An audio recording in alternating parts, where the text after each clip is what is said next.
En juillet 2016, nous commencions une nouvelle grande étape de notre voyage.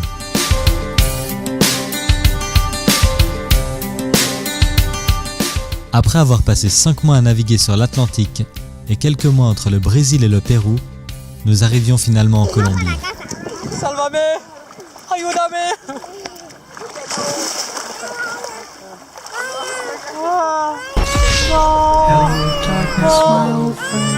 Reviens! Nous achetons un tandem d'occasion à Bogota, puis trouvons tout le matériel nécessaire à notre nouveau périple. Le 30 juillet 2016, nous recevons in extremis nos sacoches faites maison et fonçons au terminal de bus pour rejoindre nos amis dans le sud du pays. Hasta pronto, Bogotá-chi. Un départ plutôt mouvementé, mais totalement à l'image de notre réputation last minute. Arrivés au terminal, nous embarquons pour San Juan de Pasto avec le tandem démonté, cartonné et saucissonné dans la soute.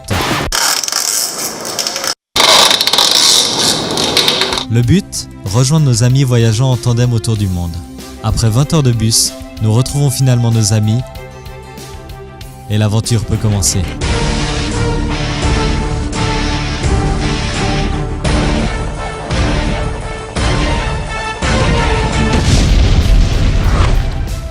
Et on peut dire qu'on commence assez fort, car pour sortir de Pasto, on a le droit à 15 bons kilomètres de montée fort sympathique.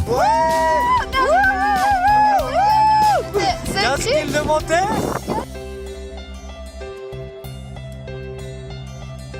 Les freins ont fondu à la moitié.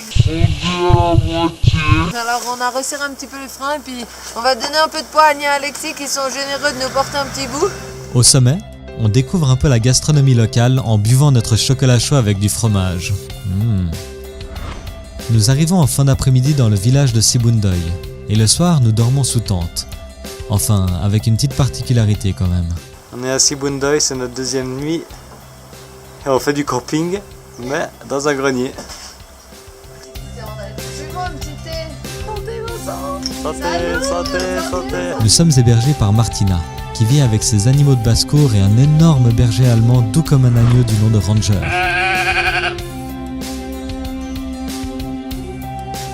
C'est parti les copines.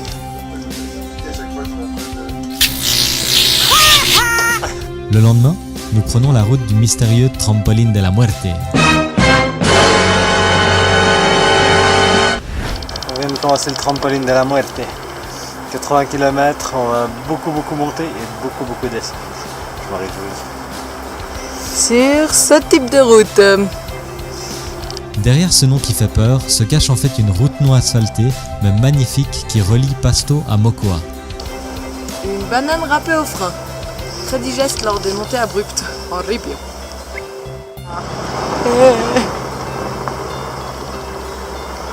Il a de la bouse dessus. Non, la boue. La route est plutôt étroite, avec beaucoup de passages donnant sur le vide et le tout agrémenté de multiples cascades rendant le terrain assez instable. Nous montons plutôt lentement, mais la roue arrière du tandem d'Anisia et Alexis a décidé qu'on était un poil rapide à son goût et explose à de nombreuses reprises. Votre chambre à air a explosé d'un coup. C'est ce qui arrive apparemment quand on ramallie pas les pneus sur le radio. De très nombreuses reprises. Des scotch transparents, nous on a. Heureusement, Alexis trouve une solution ingénieuse et répare la roue abîmée avec un bout de chambre à air, une fourchette en plastique et du scotch carrossier. Un vrai MacGyver, je vous dis. De plus, des gentils Colombiens en voiture s'arrêtent pour nous offrir des biscuits. Ça nous donne faim et Anisia stoppe alors un camion de pastèques pour en acheter une. Après 6h30 de pédalage intensif à une moyenne de 5 km/h, nous voilà au sommet du fameux Trampoline de la Muerte. Nous arrivons de nuit et l'unique habitant du Mirador propose de nous héberger. C'est une petite pièce encombrée et poussiéreuse où on dort à même le sol, mais parfaite pour une bonne nuit de repos. La chambre est même plutôt bien équipée puisqu'elle comprend même une douche. La classe, non? Le lendemain, une longue descente nous attend et nous permet de tester la résistance de nos tandems et l'étanchéité de nos sacoches. Certaines rivières sont faciles à traverser et d'autres un peu moins.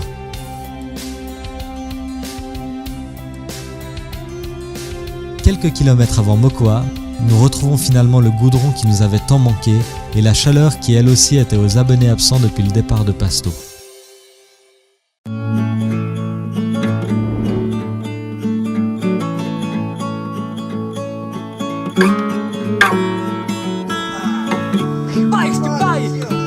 Après le fameux et 2 jours de repos à Mocoa, nous reprenons la route. Dans l'après-midi, nous nous arrêtons à Fronteriza, un minuscule village composé de 4 maisons, d'un pont et d'un couvert. Les habitants sont réunis dans ce couvert afin de parler de la promotion touristique d'un magnifique canyon situé à quelques minutes du village. Vous l'aurez compris, on arrive un peu là par magie pour eux. Ils nous proposent d'installer nos tentes dans leur abri à la fin de la réunion et en échange, nous mangeons dans leur petite cahute-restaurant et allons visiter le fameux canyon. Les femmes du village nous préparent des petits plats et les gens nous dévisagent comme si nous étions de véritables martiens.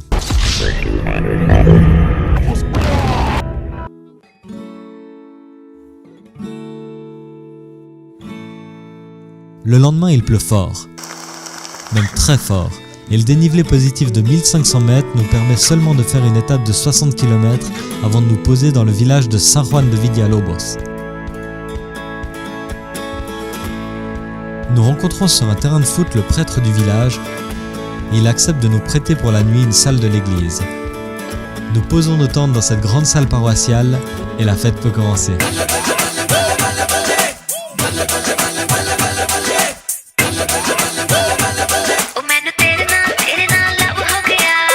Le jour suivant, la pluie continue de plus belle. Nous roulons pendant 5h30 sous ce déluge. On a fait 10 km de montée sous la pluie battante. Et puis là, on s'est arrêté dans une petite échoppe sur la route parce que il fallait qu'on s'arrête. On est 30.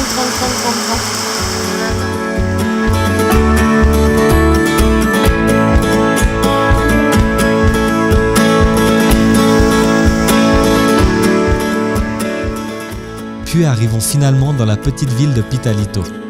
Nous sommes piégés dans une sorte de manifestation chrétienne anti-gay. Pour la famille et les valeurs. Bref, nous tentons tant bien que mal de nous frayer un chemin jusqu'à la caserne de pompiers la plus proche afin de trouver un hébergement gratuit pour la nuit. Nous optons finalement pour une chambre d'hôtel dans un quartier plutôt douteux afin de profiter d'un espace au chaud. On en profite même pour cuisiner un délicieux gâteau. Et ça, sans déclencher les détecteurs de fumée. La classe, non ?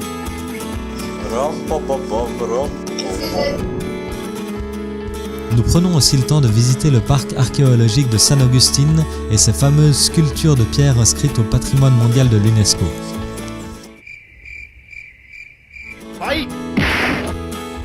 De Pitalito, nous changeons de département et rejoignons la région d'Altamira, connue pour ses achiras, des sortes de petits biscuits salés faits à base de farine et de fromage frais.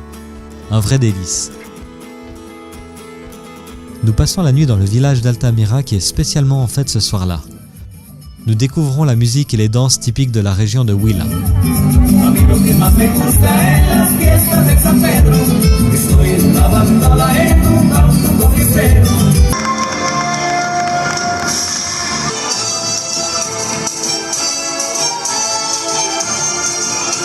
Le lendemain, nous continuons notre route jusqu'à Gigante. Les paysages sont sublimes et la chaleur commence à nouveau à se faire ressentir.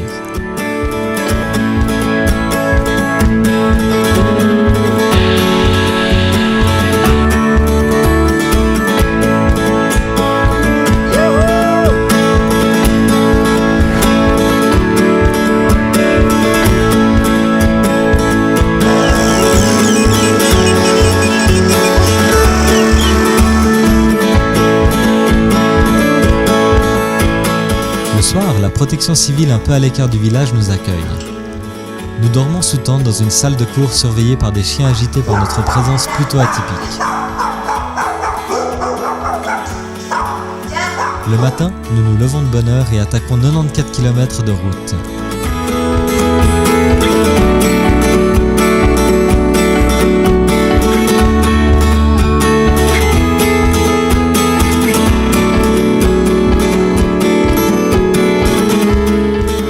traversons de nombreuses rizières et plantations d'ananas.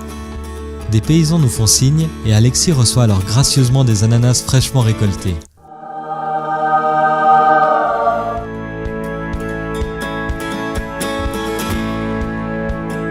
Nous arrivons finalement à Neiba sous une chaleur de plomb et tentons de nous faire héberger par les pompiers. C'est un refus, mais ces derniers tiennent à nous offrir des fruits de l'arbre à noix de cajou. Le fruit en question est vraiment pas terrible et nous assèche la bouche. Mais c'est pas Anisia qui vous dira le contraire.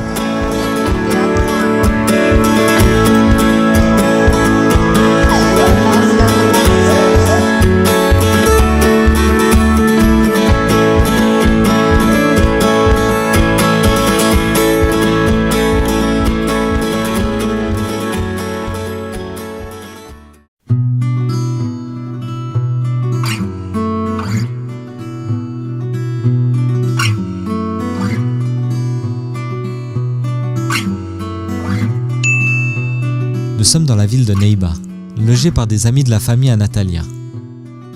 Nous pédalons une 50aine de kilomètres jusqu'au désert de la Tatacoa.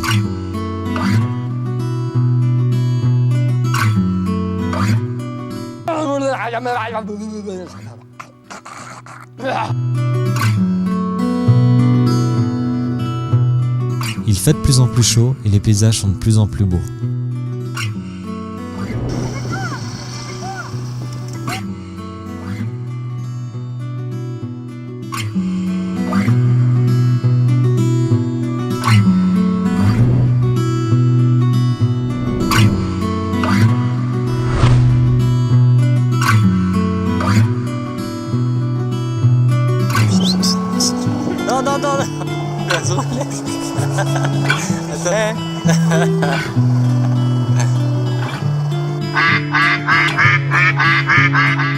Le lendemain, nous faisons une boucle dans le désert et découvrons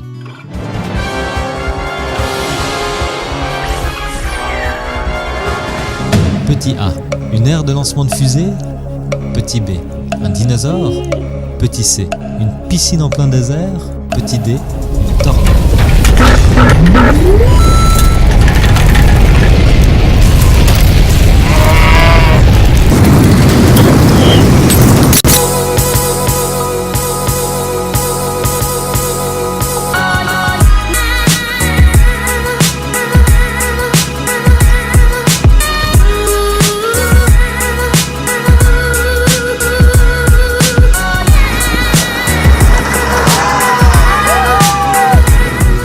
Après ces aventures désertiques, nous nous rendons à Haipé.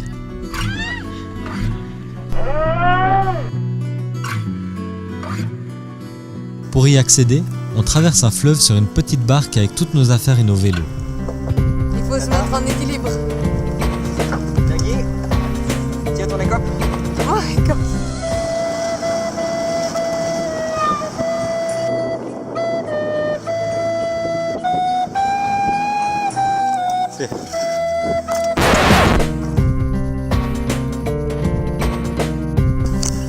Nous sommes maintenant dans un terrain de terre à la sortie du petit canot. Putain, ça race! Ça bouge! Arrivé de l'autre côté, on suit un petit chemin de forêt quand tout d'un coup, Stop, elle est tombée. Oh merde. Plus de pédale. Allez, la pédale calache. on répare rapidement la pédale avant de se faire bouffer par les moustiques et finissons notre journée chez les pompiers de Haipé. Notre voisin de tente est un perroquet qui imite les rires de Nata et Anisia. Aux dernières nouvelles, elles s'en sont toujours parmises. Il est où? Bref, on continue notre chemin et la chaleur devient difficilement supportable. Trop de chaleur, 51 degrés. Il fait chaud!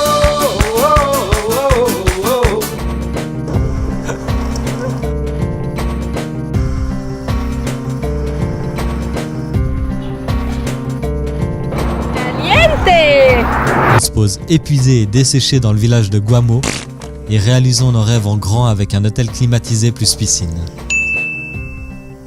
Je mange un petit déjeuner à l'iceberg parce qu'ici il fait plus de 40 degrés et une banane brune. Voilà, c'est comme ça l'histoire. Parce qu'il fait 40 degrés. Voilà. Et je pense que je vais beaucoup apprécier. On tente ensuite d'échapper à la chaleur en fonçant vers la fameuse zona cafetera, située dans une zone plus tempérée.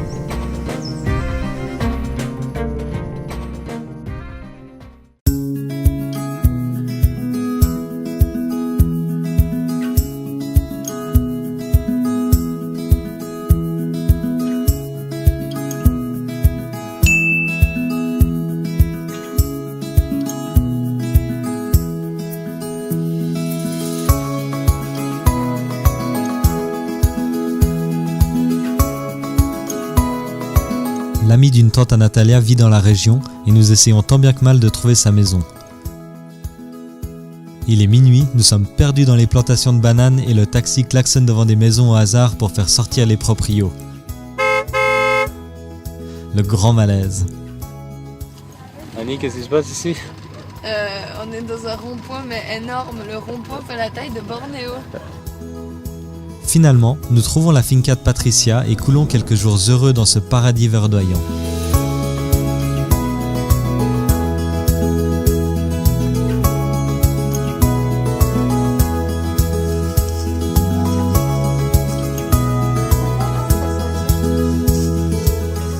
Nous découvrons le bonheur de vivre dans une ferme de bananes et nous apprenons à jouer au jeu national colombien, le tejo.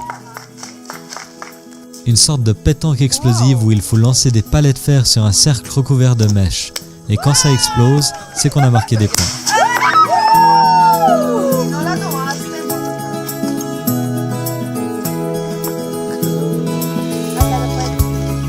On en profite aussi pour visiter à vélo cette région magnifique sans le poids de nos grosses sacoches. On en prend plein les yeux et surtout plein les mollets.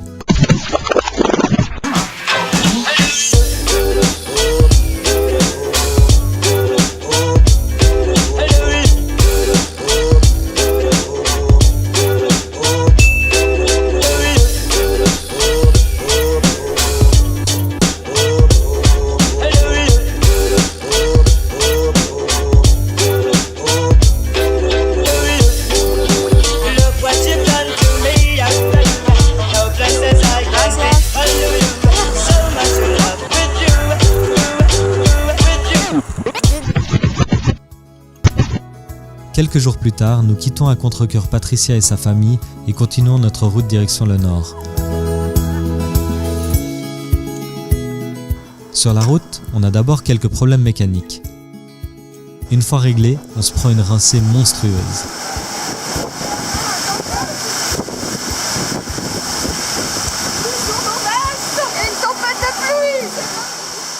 Enfin, on se perd un peu sur l'autoroute. Transpire.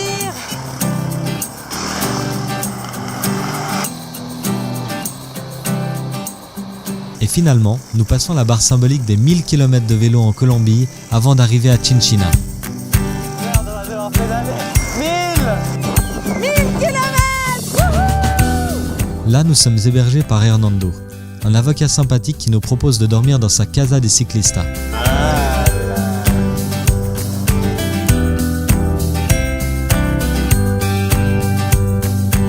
C'est une sorte de bâtiment désaffecté qui devrait être prochainement détruit, mais il offre une fois de plus tout le confort nécessaire. Le soir, les discothèques voisines font trembler les murs de notre refuge et nous offrent gracieusement le top du reggaeton colombien jusqu'au petit matin. Oh my gosh, look at her butt. Oh my gosh, look at her butt.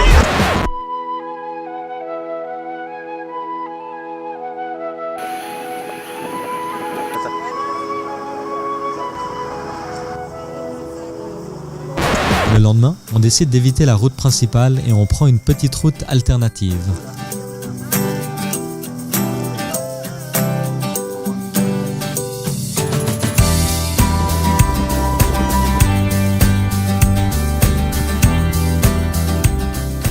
Au détour d'un chemin, nous croisons une sympathique femme du nom de Gloria.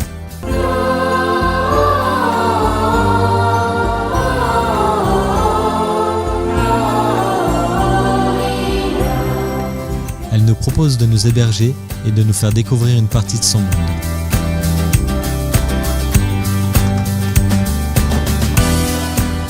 Nous visitons son village totalement hors du temps. Nom de Zeus! Avec des cow-boys se déplaçant en cheval pour aller au bar vêtus de ponchos et de chapeaux traditionnels. La grande classe.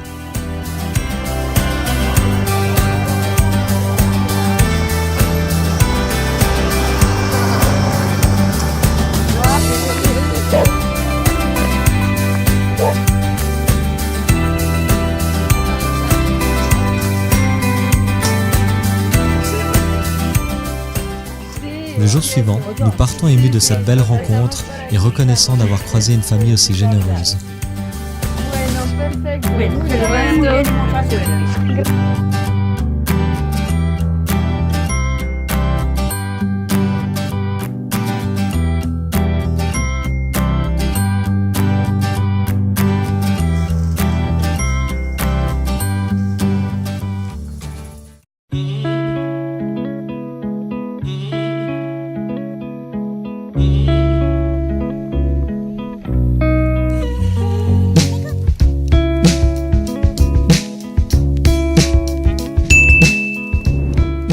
Direction Villa Maria, une petite ville construite sur une colline. On a besoin d'internet pour trouver un hôte pour la nuit. Un enfant passant par là nous invite alors chez lui dans la crèche de sa famille. On grimpe ensuite sur la place centrale du village et un responsable de l'office du tourisme nous tombe dessus. On fait rapidement une interview pour les news locales et retrouvons nos hôtes qui préparent leur futur voyage à vélo. On décide alors de prendre une route passant dans le parc national de Los Nevados.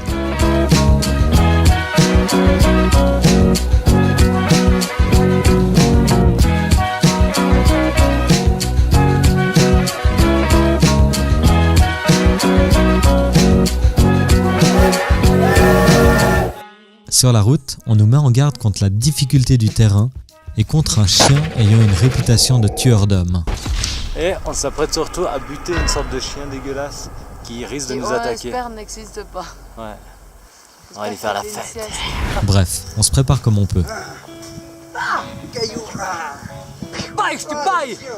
Dans l'après-midi, on s'arrête à El Ocho et faisons la connaissance de Hugo.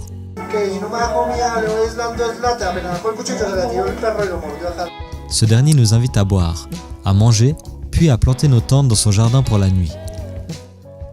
Et en plus, il nous aide à dompter la bête démoniaque du nom de Teniente, le lieutenant.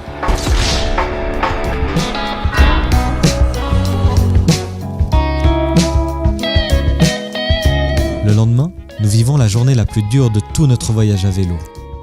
Le départ se passe plutôt bien. On pousse, on pédale, on s'amuse, on déraille et on recommence. Voilà. On passe ensuite notre premier col à 4000 mètres sur une route plutôt pentue mais asphaltée. Incroyable, juste une petite interview s'il vous plaît. Non, moi j'ai pas de micro monsieur. Oui. Qu'est-ce que vous pensez de votre premier 4000 à vélo? Je crois que ça rend fou! Malheureusement, la route en goudron se transforme très vite en une piste tout-terrain plutôt trash.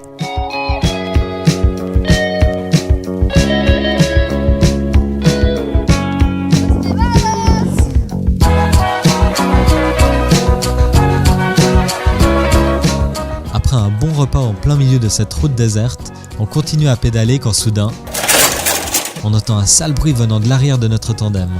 Le porte-bagages s'est pété en deux, effondré sous le poids des sacoches. Cher Tubus, nous recherchons un sponsor de porte-bagages.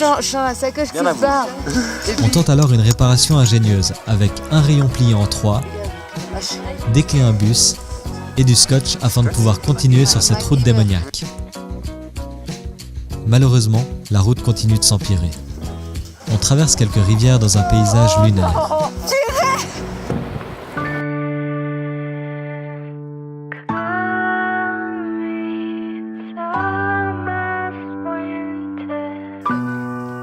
Et là, c'est le drame. Oh merde! Putain, ça va? Le moyeu du tandem d'Annie et Alexis est définitivement pété, ils ne peuvent plus pédaler. Game over? Il commence à pleuvoir et on est perdu au milieu de nulle part avec nos deux tandems en piteux état. On tente d'arrêter un bus, puis décidons de continuer en poussant. Regardez, on est dans le Mordor, on va passer la porte. Les amis, à vous les amis. On est à 4000 mètres, dans un parc sous la pluie, il n'y a pas de voiture, et on a pété la masse. En fait, c'est vachement cool parce qu'on peut plus pédaler. Et il pleut et on n'a plus qu'un oignon à manger. La chance nous sourit, et après 1 km de marche, on a le droit à 80 kg de descente de style pur downhill VTT de descente. Notre porte-bagages repète et nous confions notre grosse sacoche arrière à Annie et Alexis. Cela fait quasiment 6 heures que nous pédalons. Le vélo est pété, le porte-bagages des amis est pété, leur chaîne fait que de sauter. Et en plus, Il y a des dindons. je porte le sac. Par contre, là, le bonheur de la journée, il y a des super dindons qui font des parades de malades. On va voir. Attends. Oh putain! Juste avant la tombée de la nuit, on pose nos tentes dans le jardin d'une famille et dormons sous un orage plutôt coriace.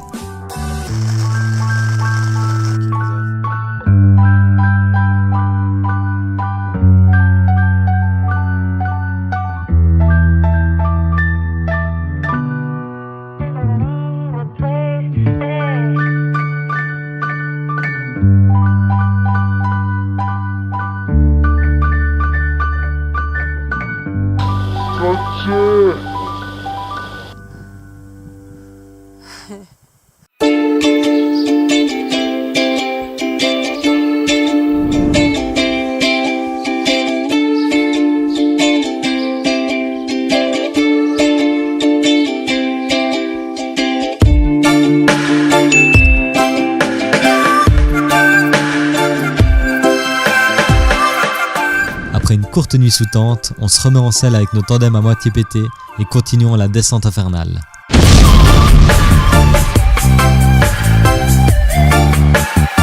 On slalome entre des taureaux et autres joyeusetés bovines avant de retrouver le doux béton qui nous avait tant manqué. On retrouve ensuite la civilisation en passant dans un joli village de cow-boys colorés. On fait rapidement sécher nos tentes, puis continuons sur une longue et magnifique descente.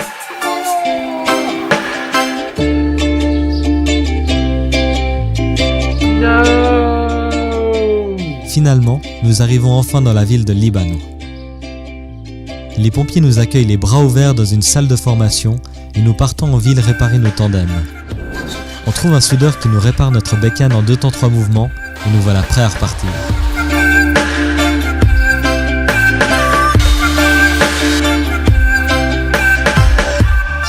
Nous roulons quelques jours sur de superbes routes et arrivons à Facatativá. Vincent, porte ça comme ça. Nizia, porte au moins, je sais pas combien de kilos sur les genoux. Là, nous louons une finca pour fêter l'anniversaire à Natalia. Pour Nata, son anniversaire, freestyle prep.